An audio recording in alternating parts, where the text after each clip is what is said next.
What's cracking, yo? Welcome back to Boo TV. Appreciate you for stopping in. Like, comment, subscribe, hit the bell, stay notified, and let's get into the topic for today. What's cracking? Back with another reaction video from the channel Thinking Basketball. Just put out a MJ and Larry video about the greatest peak series. This one is episode 10, a detailed look at Kobe Bryant's on-court impact. I'm really curious to see how he details Kobe being Bryant.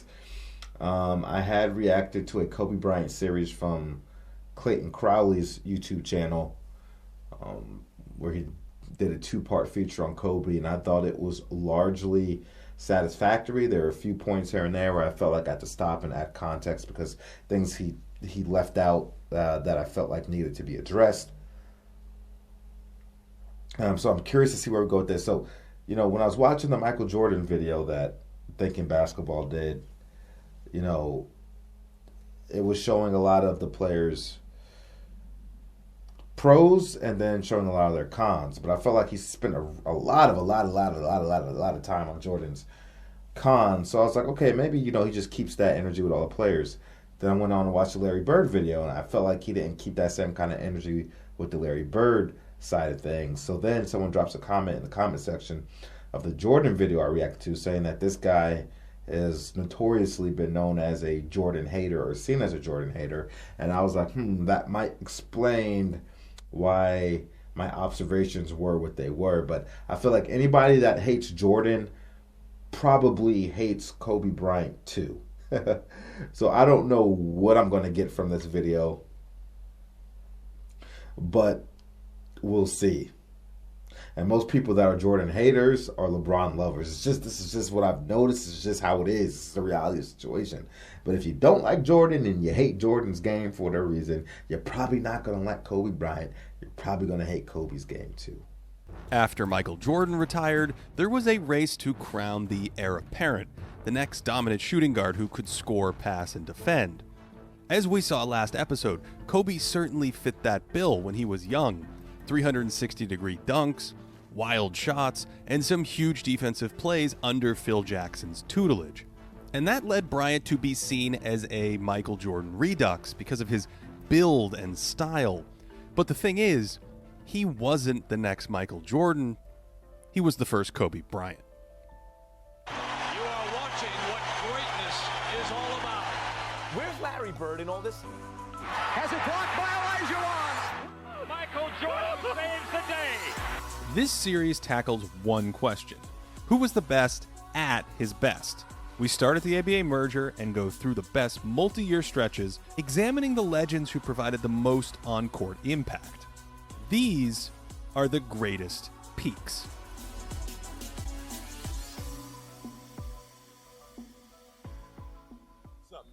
This is my man. This is Showboat. We call him Showboat, but y'all know him as Kobe Bryant. This is my main man.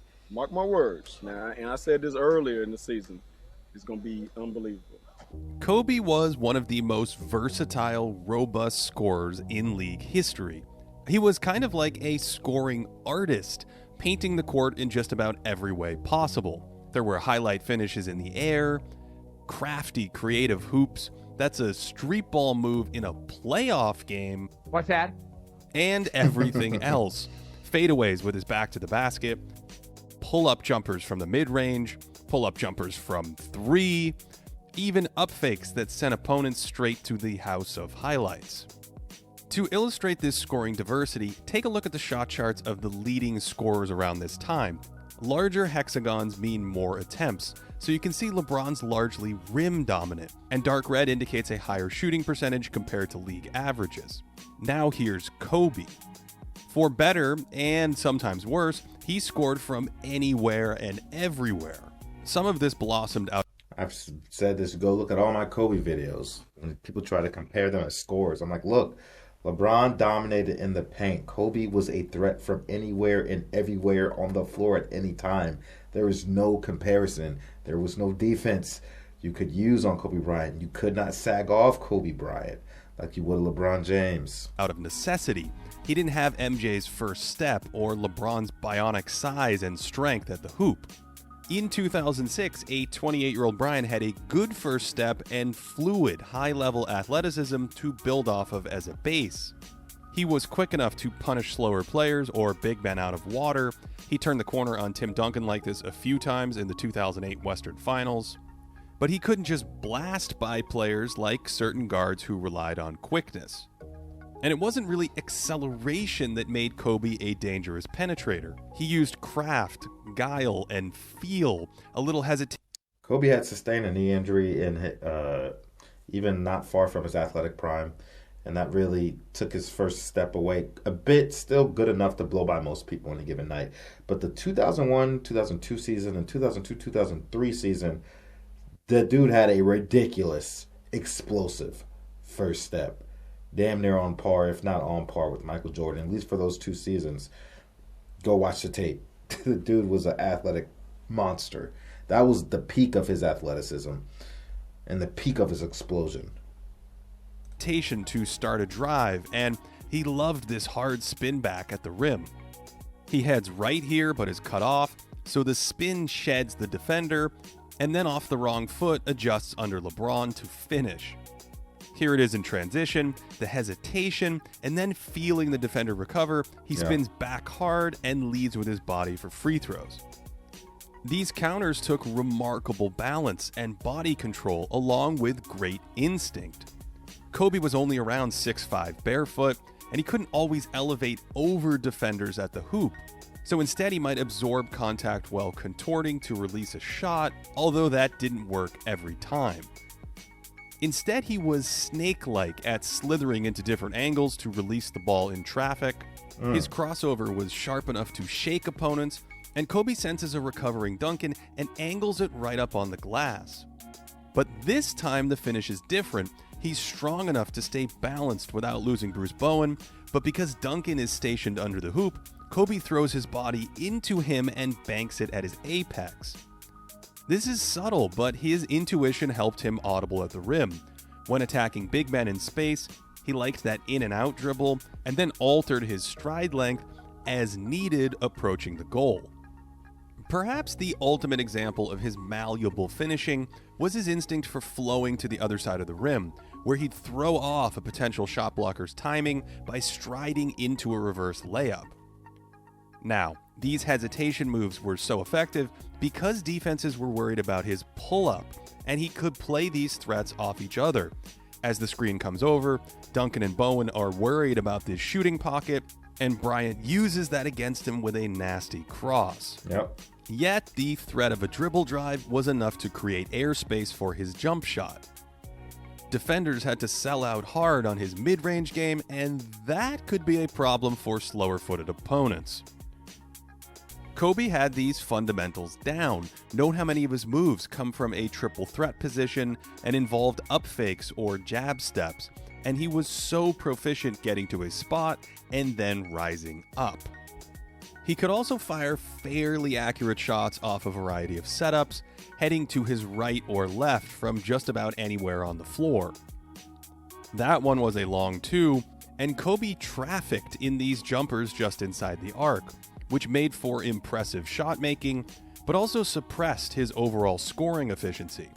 From 2006 to 2008, he attempted more two-point shots outside of 15 feet than anyone in the NBA, but he only made 41% of them, which is exactly what the rest of the league made on these shots during that period.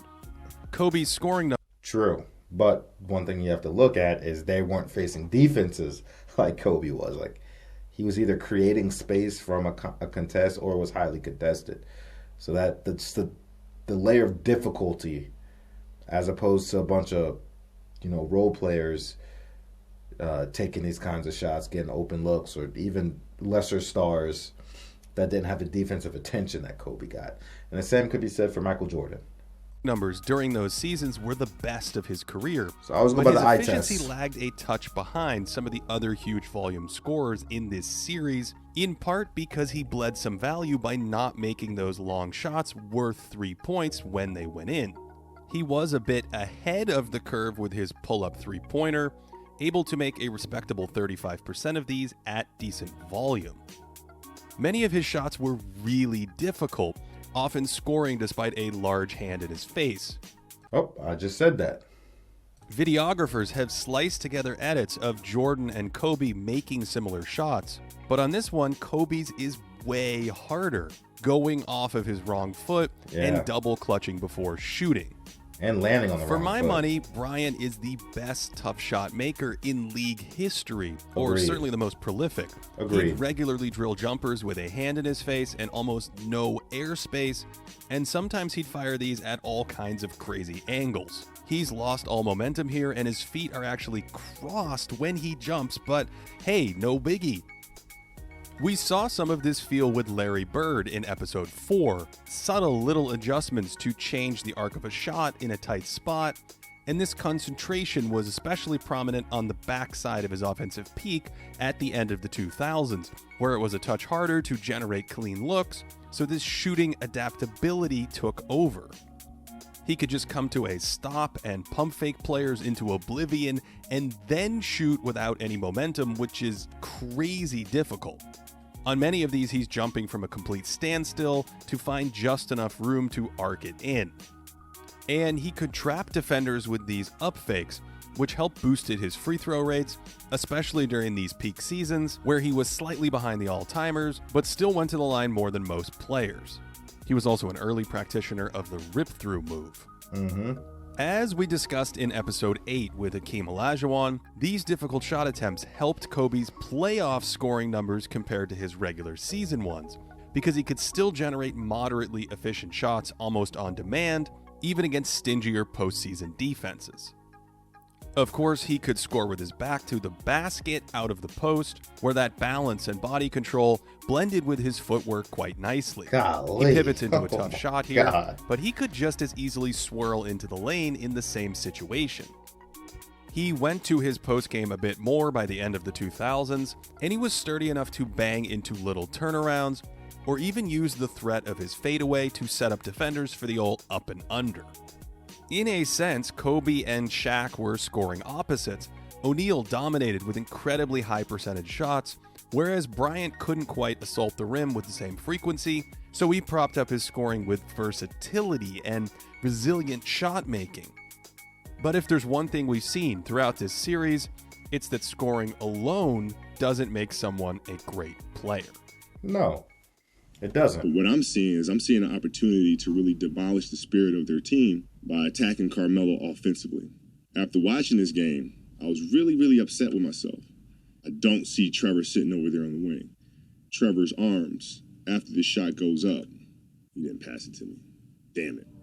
In the 2008 finals, the Celtics' suffocating defensive scheme defanged Bryant, clogging his driving lanes and inviting him to take jumpers.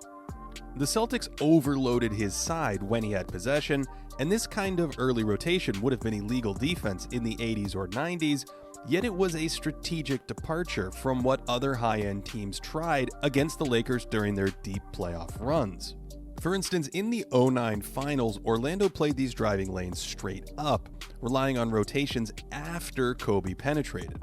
Without a lightning-quick first step to escape these gambits, or great size to pressure the rim, the Celtics held Kobe to 51% true shooting and shaved 5 points off his 2008 and 2009 playoff scoring, a good reminder that playoff matchups can heavily influence numbers.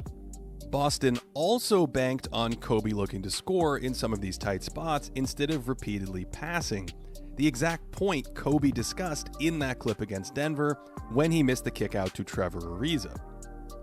Here he's covered by a bigger man and forces a tough fadeaway into a packed paint instead of kicking it out to a good shooter. Much like we saw in episode 6 with Michael Jordan, Kobe was always a little over-calibrated towards shooting versus playmaking. Here he has 2 corner options when Phoenix collapses into the paint, but probes for an extra beat and it's a turnover. I don't think this small imbalance chipped away at too much value because Kobe could make some of these double-teamed shots, and the rest of the time he was looking to punish defenses who loaded up on his scoring like this by finding open teammates. He was tactical and often patient about getting opponents to commit, to then free up a shooter. As that Nuggets series progressed in 2009, whenever Denver slid a defender down to spy on him, he opted for the kickout pass more and more. The year before against the Celtics, there were certainly moments where he missed early passing chances as he hunted for scoring angles that didn't end all that well. Yet, even in that series, he made plenty of early reads. A defender is slid way over into his driving lane here, so he shuffles it to the open shooter.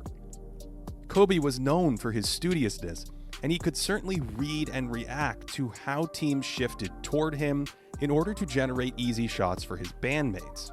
Yes, he shot into plenty of double teams, but he dissected a ton as well. Boston sends help, and these two defenders are covering 3 Lakers, and Kobe threads a dart into the lane for free throws against the clock. Kobe grew up idolizing Magic Johnson, and while he wasn't his equal, he dropped some gorgeous dimes from time to time. He did. Or would-be dimes. Some of these passes in dynamic, non-traditional situations demonstrated a strong ability to map the court, and his athleticism. I put out a video months ago about Kobe Bryant more or less being an underrated passer, and highlights a lot of Kobe's beautiful dimes. Helped with a variety of passing deliveries. Here he feels the help in the air, this one. looks for his big man, and just tries to slap it in his direction. Most of his best passes were to big men like this. There's that patience to wait for help to leave Pau Gasol, and this one takes even sharper vision, finding the rim runner with a jump pass to the front of the cylinder. Over the course of his career, Kobe's best, most consistent pass was probably the laydown, something he always had great feel for. Occasionally he'd shoot in these spots, but if he sensed a defender coming over on a drive, he'd usually hone in on his open big man. Here he spots a teammate on the backside, maybe the perfect pass arrives now, but Kobe knows if he collapses the zone, an easier angle will emerge, so he airdrops it over for the layup. And hey, Walton's back. Sort of. Where were we? Laydowns? Kobe would carve these out and then was able to deliver at a variety of angles depending on the situation, going with a soft lefty lob here after being corralled on his drive. The other option in those spots was the kick out, where if defenders pinched down from the perimeter, he could spray it back out for 3-point practice. After 2 hesitation moves, he runs into a wall here, but since the guard sinks in to help on Gasol, the kickout becomes the weakness to exploit. Using our best estimates, Kobe created plenty of shots like this for teammates, ranking behind only Jordan, James Harden, LeBron James, and Tracy McGrady among non-point guards. Glad he mentioned T-Mac, man. I've been saying on the record, T-Mac is one of the best players I've ever seen. T-Mac is one of the best scorers I've ever seen, and T-Mac is a very underrated playmaker and passer. Guard is sort of a misnomer here, since these are all lead guards spearheading the entire offense as dual threats. For instance, Kobe ran plenty of spread pick and roll. Notice all the extra space compared to prior episodes, and he could score or playmake out of this action. He didn't really have an ideal pick and roll partner before Gasol, although Andrew Bynum's emergence as a role threat provided a little chemistry in 2007. When Pau did arrive in 2008, Kobe ran the 2-man game with him more frequently, and he could pop or roll comfortably next to Bryant. There's a little manipulation from Kobe by using the no-look pass to hold the defender. That one didn't always work, but it shows the capacity for higher-level ideas.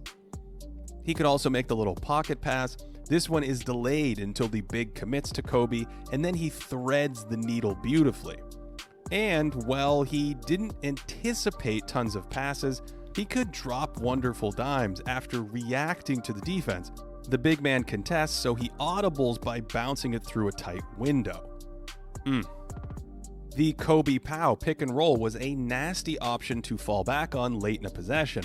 That look-away technique holds the help defense. This time it's successful, and Pau could pass off the roll too. On this one, the defense sits on Gasol's roll, so Kobe whips it to Lamar Odom, who makes the extra pass, and both Laker big men could pass or finish in these spots. 2008 was a huge upgrade in roster construction from prior seasons, where mediocre shooters and passers flanked Kobe, Lamar, and utility big men.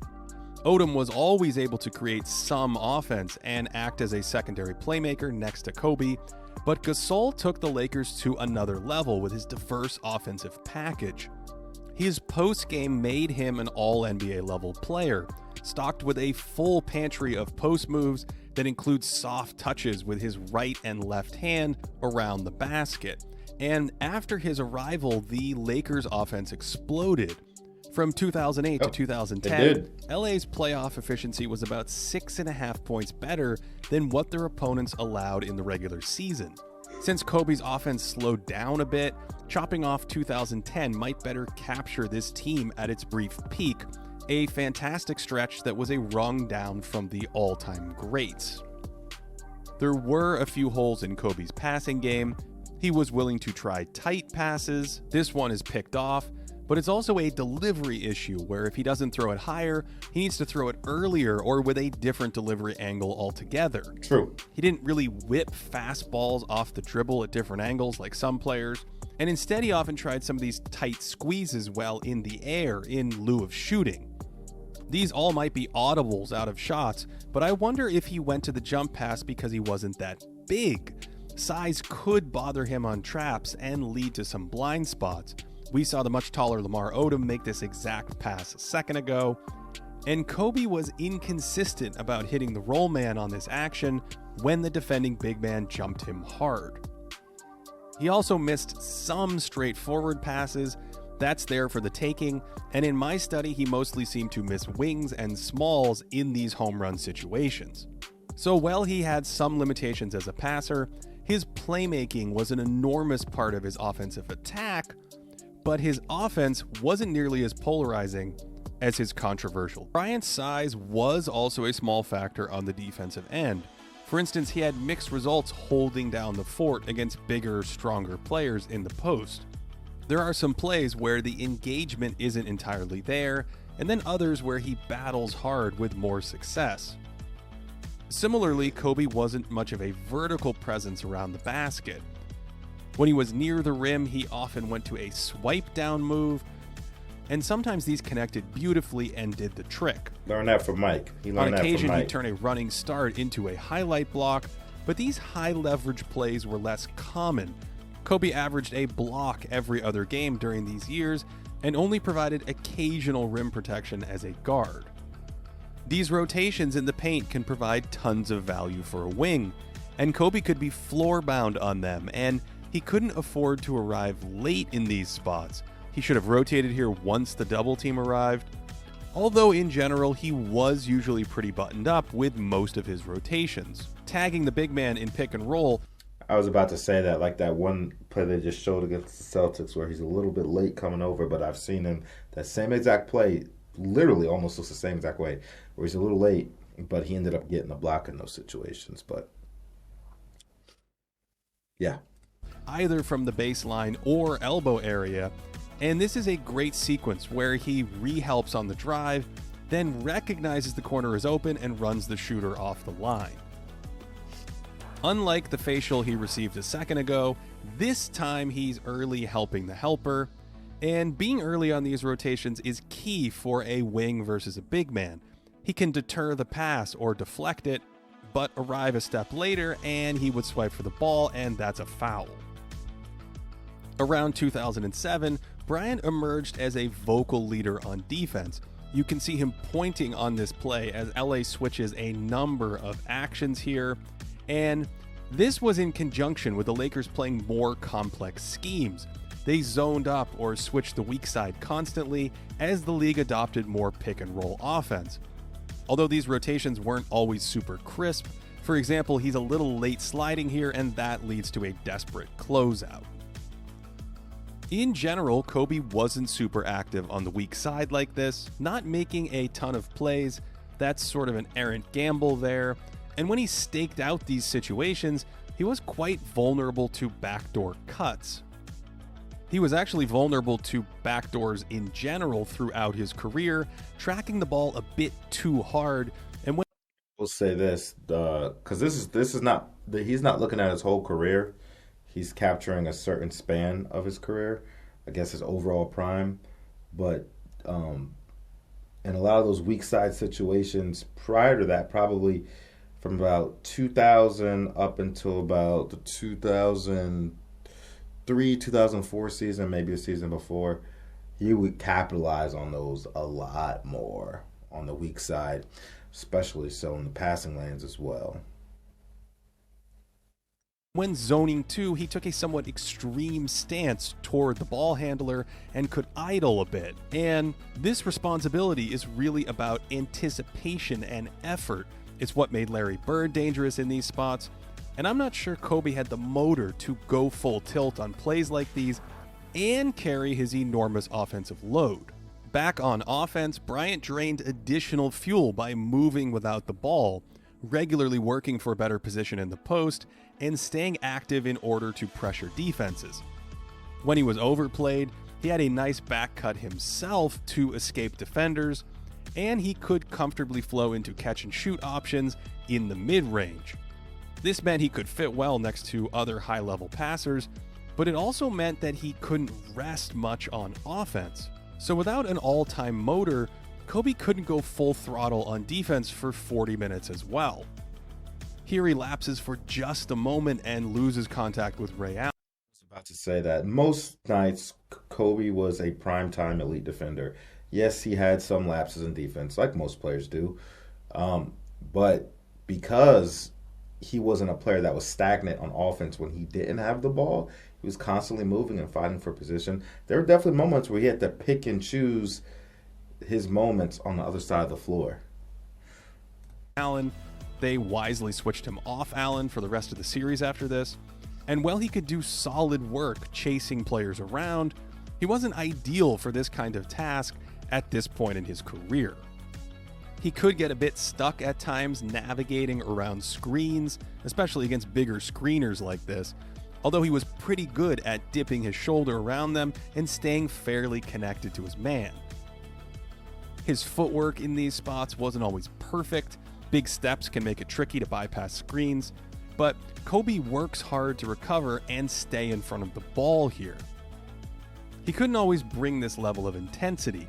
He kind of hops his way out of position against a dangerous pull-up three-point shooter here, although when he did That's the game Gilbert Arenas dropped 60 on Kobe and the Lakers. Go all out, he could provide good point-of-attack defense. And this on-ball defense is what kept him on all defensive teams long after his defensive peak that we saw in the last episode.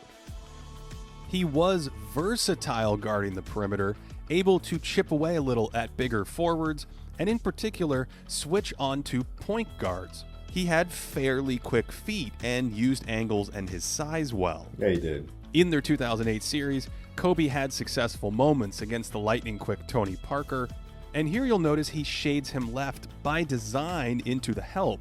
Right. Bryant seems as studious and technical with his defense as he was with his offense, only he wasn't that disruptive as a defender, blowing up screening actions or flying into the lane to choke out advantages. This is a great bit of awareness in transition, sliding over to stop the ball, but plays like that were rare during these years, and Kobe's steal rate was around the 75th percentile historically, which was good but not great for a guard. As we've seen, he could attack the ball by pawing at it like this, although there were a number of plays where he was reaching for a steal, and that left him out of position. In a 2007 game, Phil Jackson said he had some riverboat gambler in him, and while I don't think he gambled nearly as much as someone like Jordan, he had his fair share of whiffs. He liked to shoot the gap, and this was also how he collected some of his steals, and those interceptions were more memorable and look great on highlight reels. Kobe also had his fair share of blow-bys off the dribble against quicker guards, although some great defenders can be susceptible to breakdowns like this, so I don't think they chipped away at too much of his value. Impact metrics like adjusted plus-minus or PIPM tend to view him as around neutral on defense, and I think that's in the right ballpark given his lack of involvement in the paint and sporadic guarding of opposing lead guards. But despite his lack of a defensive motor, I think his understanding of schemes combined with his versatility. I can't go there, man. I watched this guy play through 07, 08, and 09. That's the years they're looking at. But like I said, during his closer to his athletic prime, he was definitely a better on-ball defender in the years prior to the portion they're looking at here. But no, he was an above average defender overall, especially on ball. I'm sorry, I can't go there. To provide effective point of attack defense against 3 positions makes him a small positive on that end. The more interesting question is just how high were his offensive heights? He could be shot heavy at times, but his insane shot making provided a ton of resiliency in the playoffs. After all, the only defense to really slow him down during those years was the historically great Celtics. While most of his value came with the ball, his off-ball skills were strong enough to provide impact next to other high-level teammates. And so, while his defense might keep him from competing with the best of the very best, it's easy to see why so many people view Kobe Bryant as one of the best offensive players to ever grace the hardwood. And the other thing is, like, at Kobe's height of his defense, no, he wasn't as good as Michael at the height of his defense. Even LeBron, with his size and athletic ability, at the height of LeBron's defensive prowess, Kobe might have been just as good or slightly below. But for the duration Kobe sustained an above average defensive ability, that is the thing. He did it for a long period of time, though his highest peak might not have been as high as others. I take that into consideration. But overall, I think this is, for the most part, pretty well done. Pretty good synopsis for the most part. But I have to say, Michael Jordan was a better defensive player than Kobe Bryant. But in his Michael Jordan video, he hammered Mike a lot harder than he did Kobe just now. And he was the superior defender, Michael Jordan was. I'm sorry. Mike was a superior defensive player over Kobe Bryant, but he got hammered on his video worse than Kobe did. I expect Kobe to get the same treatment as Mike, as I preface in this preface in the video, but it is what it is. So maybe there's got to definitely be some Mike bias confirmed, some Jordan prejudice confirmed, because nobody in their right mind will say Kobe Bryant's a better defensive player than Michael Jordan. And Kobe didn't get the smoke in this like Mike got the smoke. Unjustly. Like, comment, subscribe. Go check out my Kobe Bryant playlist. We got tons of Kobe Bryant content right here on the channel. Debunking myths. If you're a Kobe fan, you'll like those. Doing my best to debunk myths about Kobe Bryant and set the narrative straight. All right?